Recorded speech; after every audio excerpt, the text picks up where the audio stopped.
Dieu vous bénisse, chers bien-aimés. J'aimerais que nous puissions ce jour entrer dans la parole de Dieu, dans le livre de Matthieu, chapitre 6, verset 25 et 26. Je vais lire.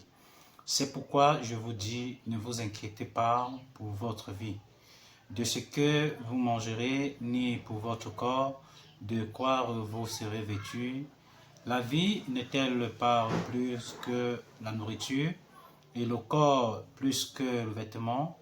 Regardez les oiseaux du ciel, ils ne sèment ni ne moissonnent, et ils n'amassent rien dans des greniers, et votre Père céleste les nourrit. Ne valez-vous pas beaucoup plus que? Amen. Ici, bien-aimés dans le Seigneur, Dieu nous interpelle dans beaucoup de choses. Dieu nous interpelle dans beaucoup de choses véritablement. Et j'aimerais prendre simplement ce verset qui parle de la foi dans le livre de Hébreux, chapitre 1. Vous voyez, il dit, oh, la foi est une ferme assurance des choses qu'on espère et une démonstration de celles qu'on ne voit pas. Alors, chers bien-aimés, la parole de Dieu est très claire et certaine. Souvent, des gens apportent dans sa parole, des gens essayent de mettre, nous essayons parfois à apporter dans la parole de Dieu des négatifs qui ne nous aident vraiment pas à avancer. En tant que prédicateur de l'évangile, je crois que tout ce que Jésus-Christ a dit est vrai et cela doit se manifester dans nos vies. Le verset de la foi vient, je vais dire, relier celui-ci et donne un sens. Il dit, lui, regardez les oiseaux du ciel. Ils ne sèment ni ne moissonnent et ils n'amassent rien dans les greniers. Vous voyez, et il dit, nous sommes plus que eux. Eux, ils ne manquent pas les rations journalières. Nous sommes plus que eux. Or, la foi, il faut d'abord croire et accepter ce verset. Il faut d'abord reconnaître que ce que Jésus-Christ a dit là est vrai. Vous voyez, souvent Jésus a dit tant de choses et nous ne parvenons pas à l'accepter. Nous ne parvenons pas à rendre cela réel. Et nous ne pourrions rendre un verset réel que lorsque nous allons croire ce verset. Et la foi est divisée en deux parties. La définition de la foi est divisée en deux parties. Il y a d'abord une ferme assurance. Donc pour que la foi puisse s'installer dans la vie de quelqu'un, pour que la foi s'installe, pour que la foi ait une œuvre dans la vie de quelqu'un, il faut d'abord qu'elle puisse avoir une assurance, une ferme assurance. Ça veut dire ce qui est écrit est vrai, ce qui est pensé est vrai. Ferme assurance. Ok, chaque jour j'ai ma ration journalière, c'est vrai. Ce que Jésus a dit est vrai. Et quand nous regardons la nature, nous constatons que les oiseaux ne plantent pas, ils n'amassent pas, ils n'ont pas de greniers, ils n'ont pas de champs. Maintenant, il y a la démonstration. La démonstration à cette parole, la démonstration de la foi suite à cette parole nous appelle simplement à aller travailler. Alors, c'est d'aller travailler, c'est de ne pas prendre un plat avec la cuillère et la fourchette placée sur la table et s'asseoir, regarder la cuillère et la fourchette en disant qu'on manifeste la foi. Si vous voulez donc manifester la foi à ce niveau, commencez à manger. Mangez l'espace, mangez l'air et puis ça sera la démonstration. Parce que la foi, elle est la ferme assurance, vous voyez. Et maintenant, la démonstration. Ne laissez pas le plat là et croyant que la nourriture va revenir, va arriver dans le plat. Non. Plutôt, si vous voulez démontrer à votre façon là, prenez la cuillère, mangez-les. Voilà, vous démontrez que vous mangez. Après, vous serez rassasié. Vous et moi, nous allons convenir que ce n'est pas vrai, ce n'est pas nécessaire, n'est-ce pas? Donc, la démonstration de la foi dans cette parole, lorsque nous nous accrochons à cette parole et que nous faisons foi à elle, sa démonstration sera simplement d'aller travailler. Et les gens se sont accrochés sur le verset de la manne qui est tombé du ciel dans le désert. C'est très vrai. Dieu est le responsable du peuple d'Israël lorsqu'il se retrouve au désert. Et le désert est un endroit où on ne sème pas. Le désert est un endroit où on ne travaille pas. Le peuple d'Israël s'est exodé de l'Égypte vers le désert, tout simplement parce que Dieu les a menés à Canaan. Quand ils ont été coincés dans le désert, Dieu devient responsable de leur ration alimentaire. Ça veut dire, Dieu a veillé à ce que les babouilles ne s'usent point, puisqu'il n'y avait pas possibilité d'avoir des tailleurs là-bas. Les habits, les chaussures ne sont pas usés. Pendant 40 années, errés dans le désert. Dieu a veillé à ce que la manne tombe du désert pour leur permettre de survivre. Et vous remarquez que lorsqu'ils ont fini et qu'ils sont arrivés à Canaan, où ils pouvaient déjà cultiver, Dieu a fait arrêter la manne. La manne ne tombait plus parce que Dieu n'encourage pas la paresse. Dieu n'est pas là pour nous faire dormir et nous donner à manger, non. Dieu veut que nous travaillions parce que lui-même, il a travaillé, il est tout un ingénieur, il a travaillé pendant 6 jours et il s'est reposé le 7e jour.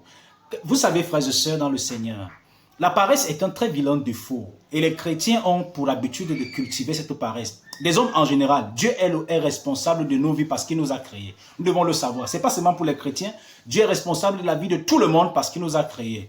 Et maintenant, nous n'avons pas demandé à être créés, c'est lui qui a trouvé bon que nous puissions exister sur la terre.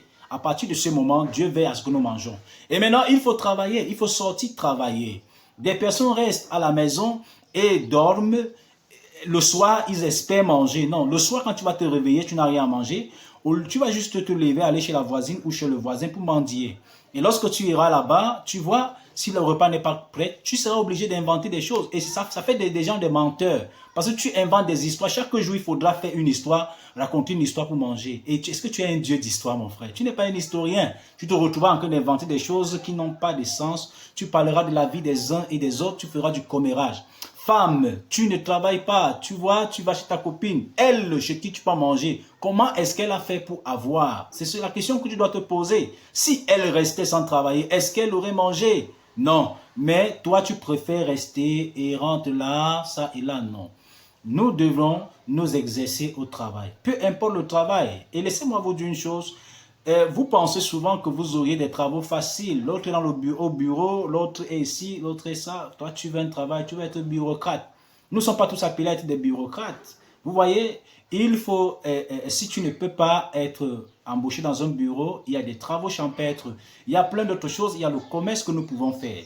Dieu a dit et c'est clair. Quand je regarde sur les fous là, des personnes qui n'ont pas de possibilité de raisonner comme nous raisonnons, ils ne savent pas comment, ils ne savent pas qu'il faut aller travailler.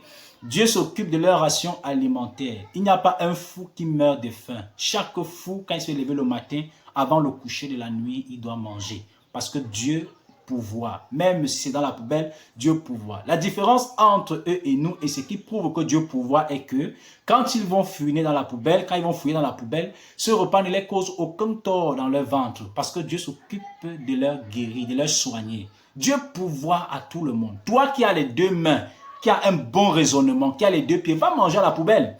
Tu vas faire une diarrhée et tu auras le choléra, tu mourras. Pourquoi tu vas mourir? Parce que tu as eu la capacité de chercher, tu n'as pas pu, tu es allé à la facilité. C'est pas bon la facilité. C'est pas une bonne chose. C'est pourquoi aujourd'hui, jeunes se retrouvent dans des sectes pernicieuses. Et je ne suis pas d'accord du fait que les chrétiens doivent, au nom de la prière, au nom de la lecture, au nom de ceci, refuser de travailler. C'est bien de prier, hein? C'est bien de te consacrer au Seigneur, vous comprenez? Mais chaque chose a un temps. Chaque chose a un temps. J'exhorte à tous les chrétiens de travailler. Sortez travailler. Votre manne tombera dans votre lieu de service. Dieu dit, il bénit l'œuvre de vos mains. Si vous travaillez, il bénit. Tu vends le gombo, il va t'envoyer les clients. Tu vends le yaourt, il t'envoie des clients. Et ce que tu t'engages à faire, Dieu bénira de telle enceinte que tu puisses investir, tu puisses avoir des grands projets. Nous voyons ici des personnes qui ont vendu de l'eau glacée simplement. Et ils ont construit des maisons. Dieu est Dieu pour tout le monde. Réveillons-nous et arrêtons de dormir. Dieu pouvoir au repas de tout le monde. Et c'est pourquoi il faut avoir la foi pour pouvoir entrer en possession de ces versets bibliques. Amen. Nous devons avoir la foi pour pouvoir entrer en possession de ce verset biblique. Puisque la parole de Dieu dit que la foi est une démonstration. Et une démonstration. Et lorsqu'on dit une démonstration, elle nous pousse facilement à aller chercher de quoi? Aller chercher un travail. Aller chercher quelque chose que nous pouvons faire qui nous rapporteront de l'argent.